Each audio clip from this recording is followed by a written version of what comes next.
So apparently Ant-Man and the Wasp is going to be delayed in the UK for a month. Well, I'm not really too bummed. So Marvel has just released a brand new trailer for Ant-Man and the Wasp, and many people deem this to be the perfect antidote for Avengers Infinity War, and honestly, much like the last trailer, this trailer hasn't really sold me on this film. And not because I think it's mediocre, which is far from the truth, but in hindsight I don't think it's really that unique.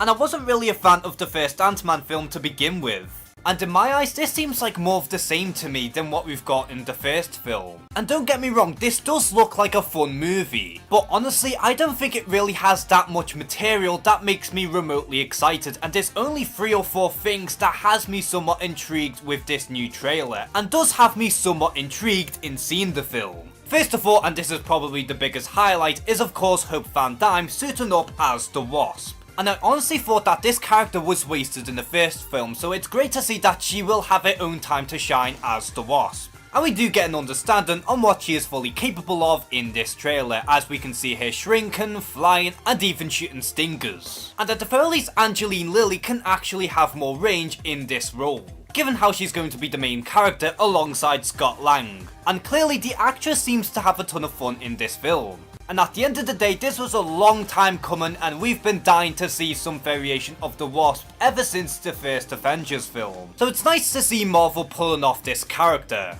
At least from what we've got from the trailer at least. And plus, it should be pretty interesting to see how Hope and Scott Lang can keep up with one another. Especially since how Hope in comparison does seem a lot more capable compared to Scott. And I can't deny that now that both Hope and Scott are superheroes, it should be fun to see both of these characters bounce off of one another. The second highlight in my mind is of course the main villain of this movie, Ghost. Because since Captain America Civil War, the MCU has had a pretty good track record when it comes down to their villains, and I'm hoping that Ghost will not disappoint in that regard. We do get to see her display more of her powers in this trailer, and she does look pretty kick-ass. Although we really don't know too much about her ultimate plan, though many suspect that she is going to be the daughter of Bill Foster, who we do know will be in this film, so maybe that will tie into her motivation somehow. And speaking of Bill Foster, we do get a nod towards his alter ego Goliath in this trailer. And it is pretty interesting in knowing that he has been Goliath around the same time Hank Pym has been Ant-Man in this universe. So maybe we could have some sort of flashback with Bill Foster and Hank Pym kicking ass as both Ant-Man and Goliath.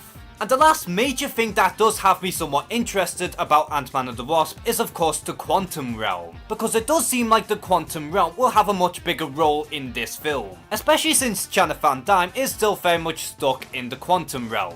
And if this shot is anything to go by, it does seem like Ant-Man and maybe the Wasp will try to look for Janet Van Dyne, and it should be pretty interesting to see what the quantum realm will bring to the table that is new and unique. Especially given how the quantum realm has been heavily teased to be tied directly into Infinity War and Avengers 4, if not maybe even the Marvel multiverse itself. And what I also thought to be quite nice is seeing Scott Lang interact with his daughter more. And it should be pretty interesting to see where his dynamic goes with his daughter in the near future, especially if the rumours are that Cassie Lang will be a new hero of sorts. And then of course this trailer had to focus on Luis more, and honestly I really cannot stand this character. I found him incredibly annoying in Ant-Man, and I think that he might be even more annoying in Ant-Man and the Wasp. But in the end, there really isn't too much for me to talk about in relation to this trailer, because it's just more of the same. And yes, I want Ant-Man and the Wasp to be good, but based on the 2 trailers, this film to me just seems like a generic superhero movie that almost exists in phase 1. And I know many people deem Ant-Man to be one of the best films in the MCU, and chances are you will probably love this film, but truth be told, since I wasn't a fan of the first one, I don't really have high hopes for this.